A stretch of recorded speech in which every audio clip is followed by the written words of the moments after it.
Welcome back to the show. This is your favorite host, Namdi, and Ashley. and we're coming to you live from the great state of Florida, St. Petersburg to be precise. Beautiful city. One of the rare opportunities that we get to record outside when the weather is like tolerable. This is like one of the best temperatures we've ever experienced so far. It's tolerable. It's very nice. It's tolerable because normally it's 100 degrees with 100-degree humidity. Well, I mean, it's like the 90s or early 90s, but the humidity is so much that it feels like it's 120. Yep. But now it feels like 80 degrees humidity with 80-degree temperature. So Wait a minute. Who are you?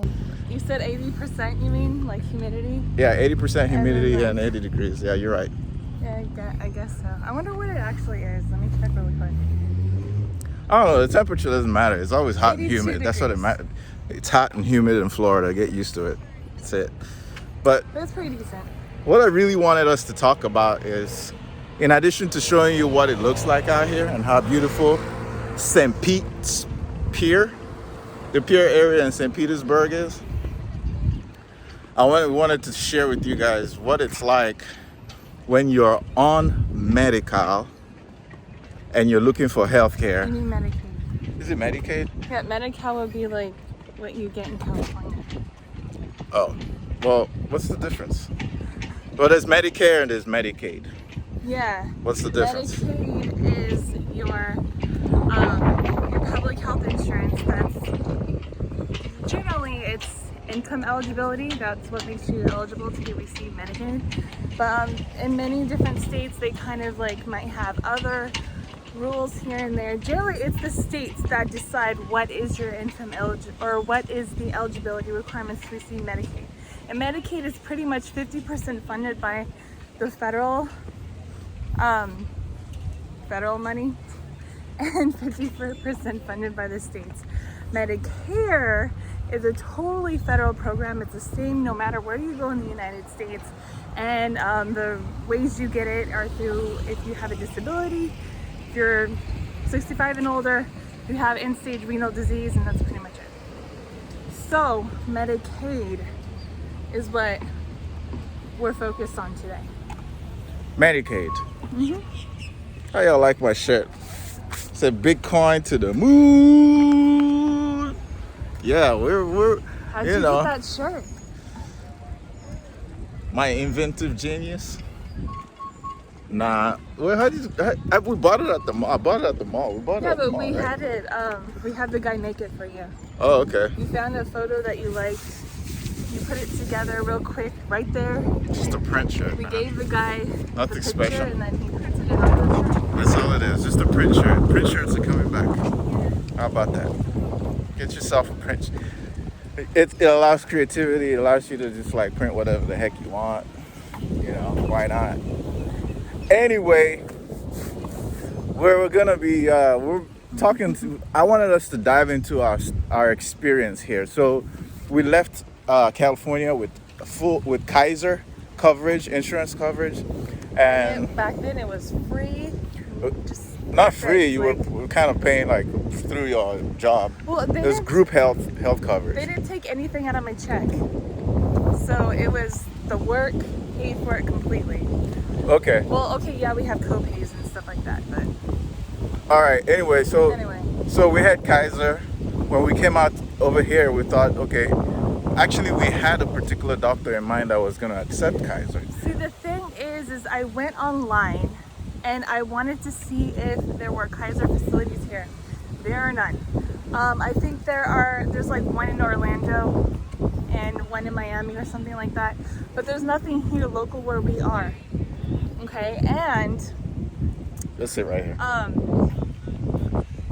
so what I did was I went to see if there were any physicians in the Tampa Bay area that would accept, they're contracted with Kaiser and actually accept Kaiser insurance. And I did. I found a variety. I found an OB-GYN who is in the St. Petersburg area that supposedly their office or that, you know, that particular physician accepts Kaiser because they are contracted with Kaiser. Okay, so then in my mind I thought, great, I'm gonna get established with them as soon as I get there. So I get here and it turns out, can't, no, and you know why? Well, this is something that, you know, if anyone ever has a similar situation, what you do need to be very clear on is what type of plan you do have and exactly what is included in that plan. Okay, so we have your basic, very, very strict HMO plan. And HMO plans, they're usually very cost controlling, and they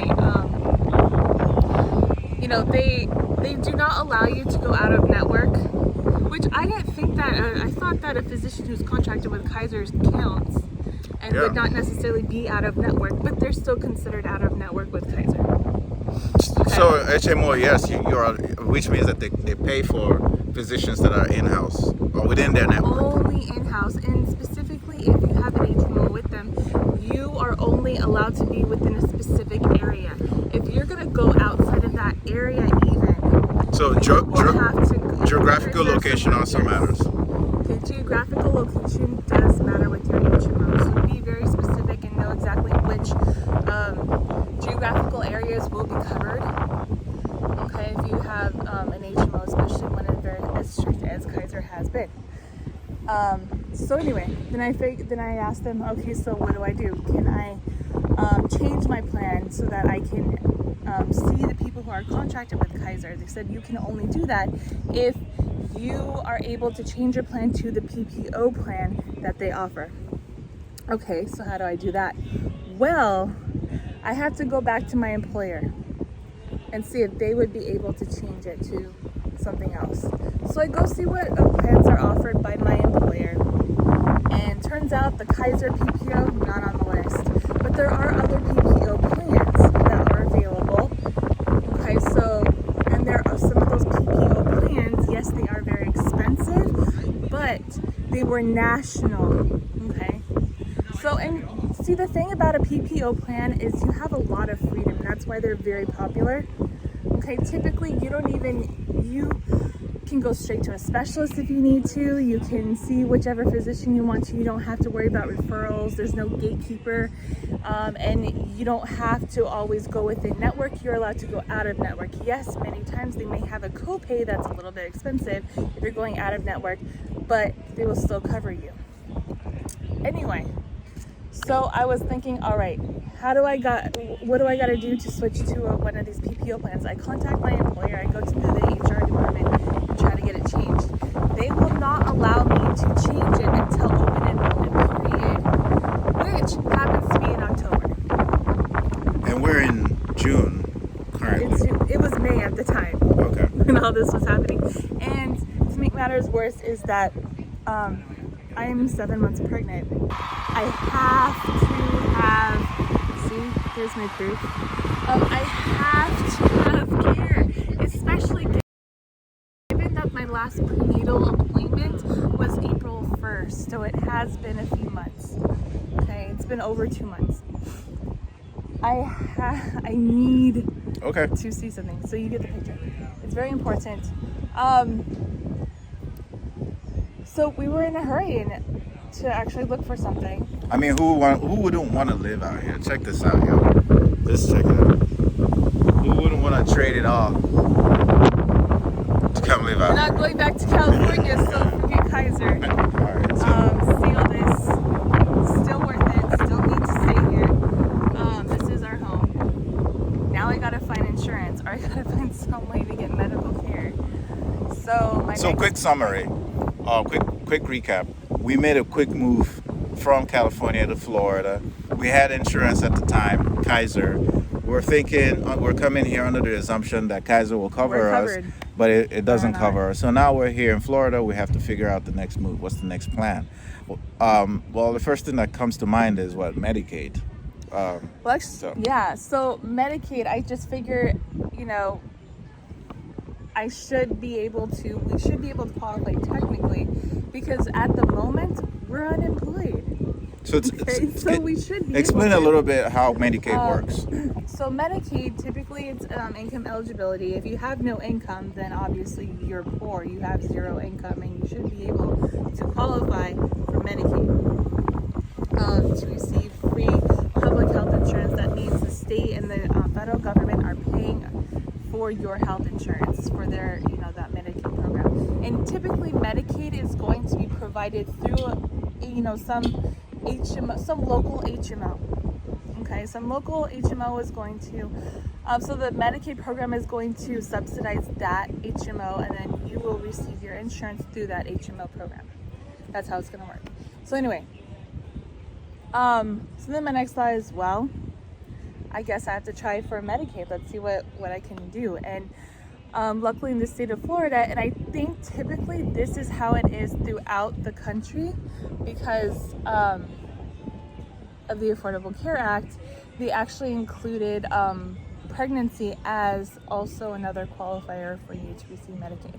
So pregnancy and income eligibility. So I start filling out the Obamacare thing. We both filled it out. We both filled it out. I filled out for both of us. Unfortunately, they denied him and said that he's eligible to get a discounted rate on the marketplace insurance. So yeah, he can get, cheap insurance, healthcare insurance, but he wasn't able to receive free healthcare or, Medicaid like I was. For me, they said that my thing was pending, but I figured why wouldn't I be able to get it, because I am pregnant and technically we don't have income right now. Yeah, I'm unemployed. You're just so bold like that. Yeah, at the moment we're unemployed, or he's unemployed, but I'm still kind of employed, but then it's another story. My income's very low right now. So we look very poor on paper. So we should be able to receive Medicaid. Anyway, the issue they had with him for some reason is they actually started questioning his citizenship. They required us to start actually sending documents to prove that he is a U.S. citizen, which I thought was beyond ridiculous. Which is odd. He has a social. Not just a social. I actually have a passport, a blue passport. I'm a U.S. citizen. Now, granted, I'm checked citizen. So why would they even question that anyways? Granted, I'm naturalized. I don't know what difference it makes from being naturalized versus being a birth citizenship. Mm-hmm. Nonetheless, but it seemed like I got stuck on that question, and once I said that I'm an immigrant, I didn't even ask that on the paper. When I was filling out the application, I don't even know what gave them the idea that you weren't a citizen. Well, it's also a database, so a federal database. So I'm pretty sure that they're able to go back in my history and find out that at some point I wasn't a citizen, and then I became a citizen. So it's like, did they know that you're a citizen and they're able to gather that information? I don't know, but anyway, I was denied. Now, it could also be that I was denied based on my previous year's income, considering that it's only this year that I stopped working. Now, last year I was working, so that may also have been a factor, but she was approved and I wasn't. Go ahead. Anyway, yeah, so technically I was approved. So, and I was waiting for our cards to come in, for me and the baby, and the cards, the Medicaid cards. What is it called? For Pinellas County in Florida. Well, it's actually called Sunshine something. Yeah, it's a Medicaid card, and then after that, then they figure out which HMO they're gonna place you in. So what they placed me in is called Simply Healthcare Plan. Simply Healthcare, yeah, that's what it's called. So that's what it's. And so they send you a gold card in the mail, and you take that to any healthcare facility to to get care, and it'll be charged to Medicaid system. Typically, that's how that works. They assign you to a PCP, your primary care provider, and then you're supposed to establish care with them and move forward from there. That being said, I don't necessarily need a generalist at the moment. I needed an OB-GYN because pregnancy. So they didn't give me an OB-GYN. I had to actually go out and find one. And this is where it took maybe at least 3 to 4 weeks before I was able to establish anything. So first of all, the first thing I did was I went online and I went to figure out exactly which women's clinics, which OB-GYNs in the area took this HMO, took Simply Healthcare Plan. And then I actually wanted to get the absolute closest facility to where we live. Yeah, so hold that thought. I'm gonna show, come on. I'm gonna show you guys what we're sitting under. Because just so you know, you're probably wondering what it is. It's like a replica of one of those old airplanes. I'm gonna step back. It's the first airline that ever flew out. Yeah, that's a good view of it right there.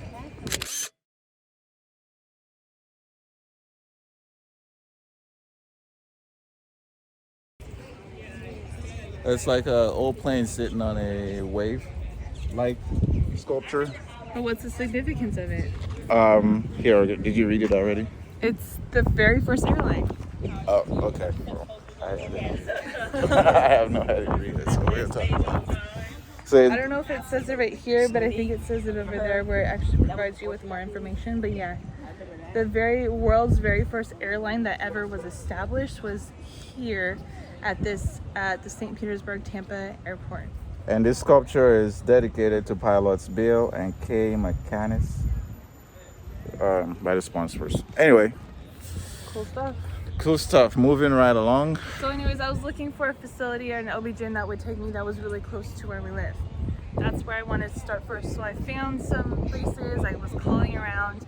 Everyone so far denied me. There was one place that was really pushing to get because it's literally across the street from the house. Yep. So I really wanted them. And I even made an appointment with them. I even got my information. I did everything that they asked because it seemed like every time I was trying to make an appointment with them or get established with them, they had an excuse for why they were going to refuse to see me. Sure. Yes. So the thing is, this one facility that I really wanted, I even got all my records from Kaiser and I printed them all out by hand and I handed them a nice big old stack of records and I was like, here you go. Every time I tried, they were very rude to me. They were saying that I wanted to be a patient. But everyone else was mad at me for wanting to be a patient too. So everyone that I called did not like me, did not want to make an appointment with me. So what did I do? What did you advise me to do? I think the next step. Weeks later. The next step you took was to reach out, call the number on the back of the card, right? No. So, in order to just get some care, all right, and see what's going on, at least to check in with the baby, and our big idea was that I would enter through the ER, I would make up a complaint, and they would get me through to the OB department. They would see me, and then I would tell them I don't have a provider yet, and they would get me one. So that was what we tried, and I could have worked. It seemed like it was going to work. I actually felt like it would have. So I did that. So we went to the ER, or I went to the ER. I made up some complaints about the pregnancy. It wasn't really made up. You did have those experiences like the night before. Yeah, but I exaggerated everything and I actually made it look like I'm worried.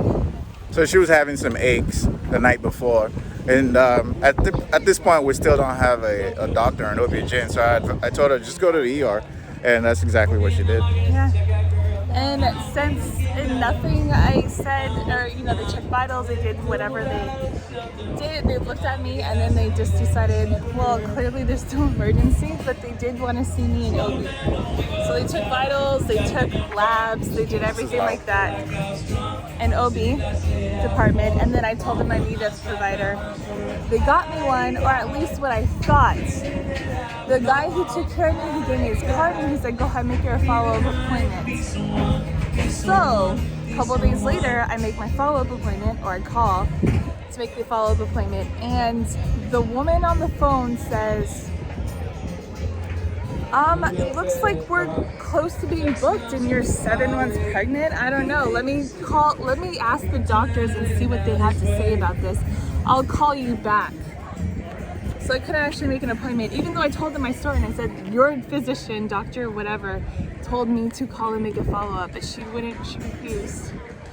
And she decided that she's going to discuss this with the doctors and give me a call back. They never gave me a call back.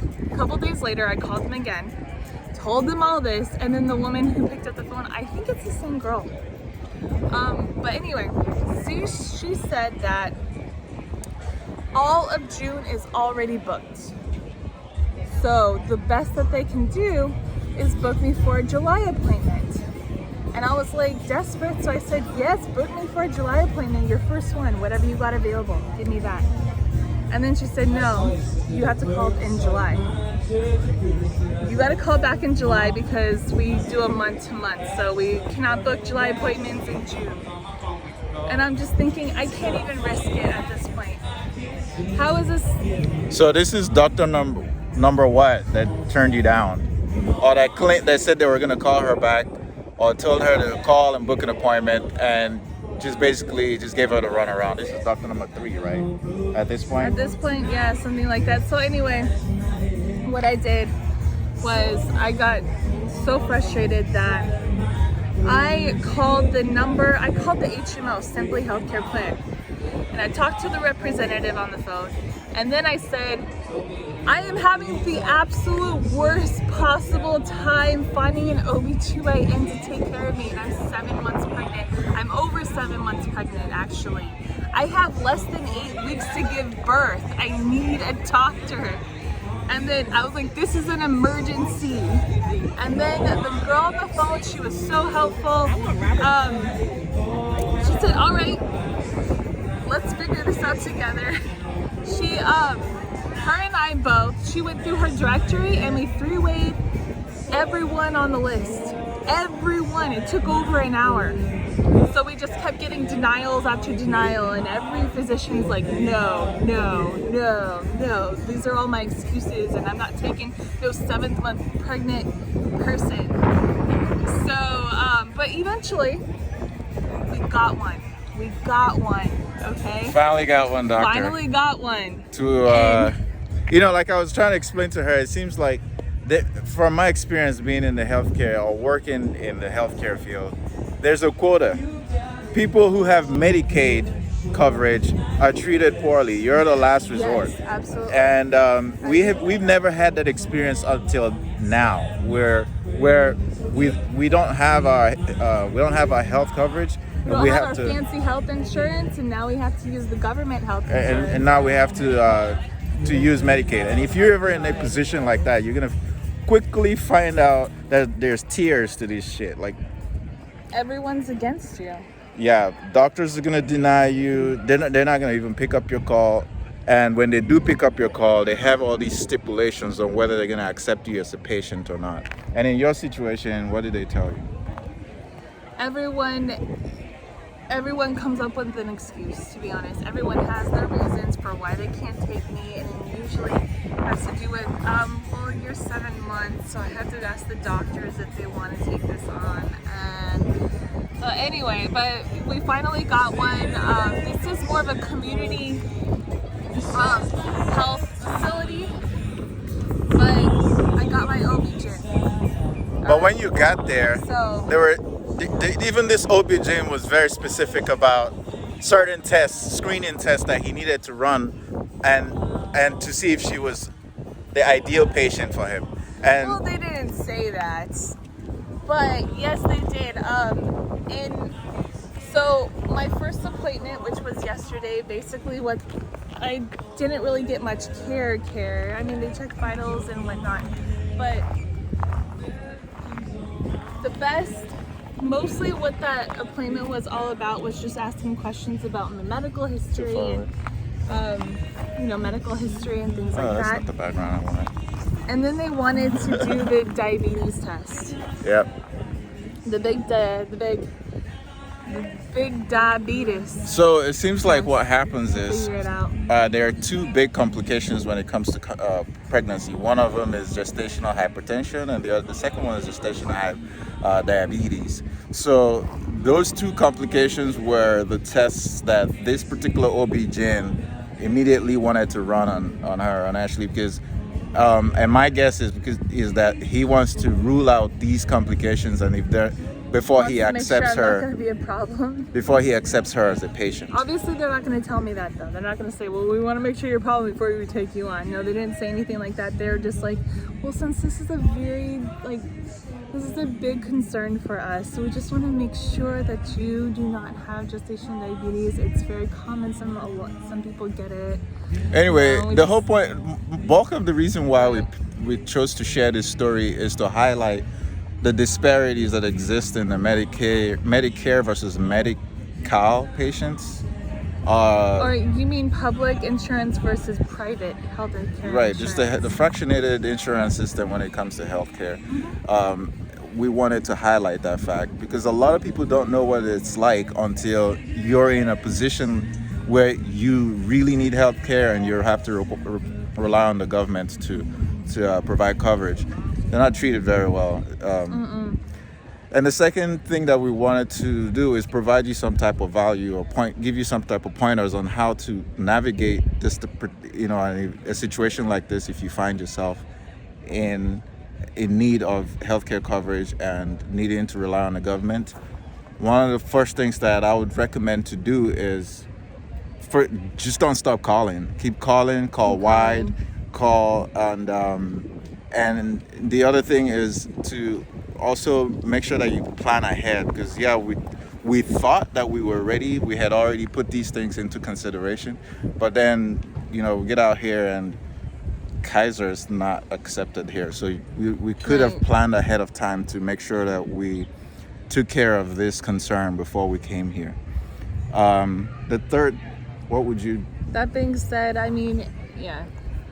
But if you find yourself where you do have to rely on Medicaid and navigating the system, especially getting in, because it seems like getting in is a barrier, okay? Establishing care, just your point of just getting past the gatekeepers is a problem. So there are a few things that you can do, like you can try getting in through the ER. Yep. That's one option. It's not always going to work, apparently, given my story, but that is something you can try.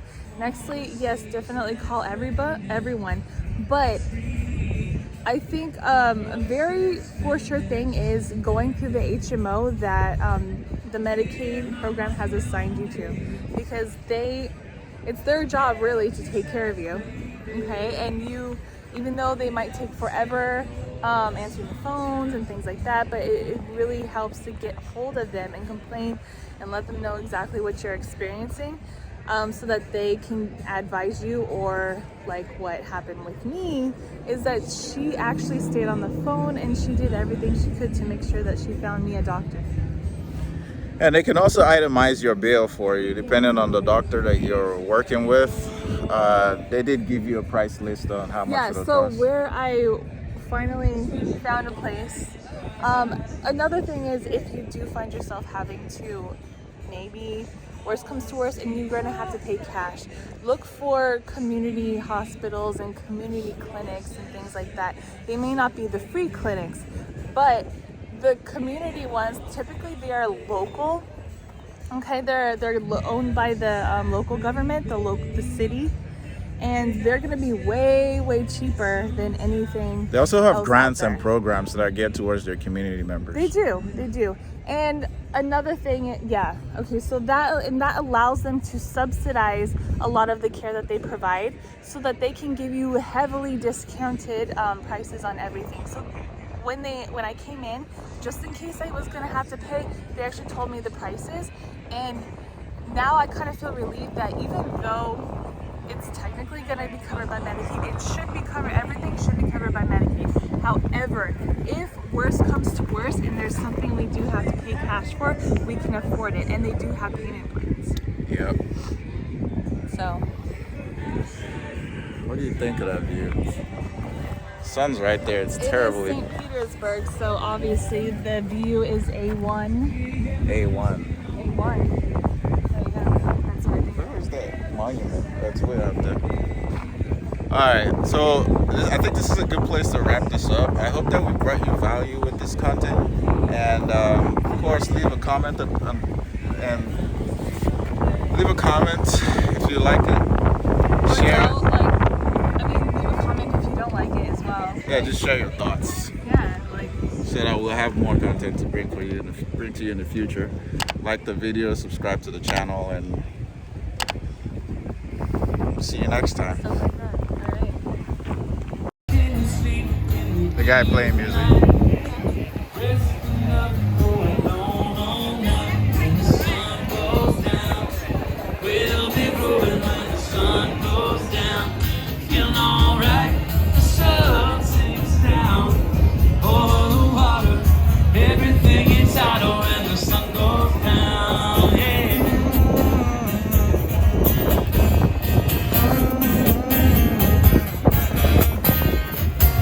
All day long, just taking it easy. Lay in a hammock where it's nice and breezy. Sleeping on the night before. No, Lord, turn when off. the sun goes down, we'll be back for more. There you go. When the sun goes down, we'll be grooving when the sun goes down. Feeling alright, the sun sinks down over the water. Everything gets hotter when the sun goes down.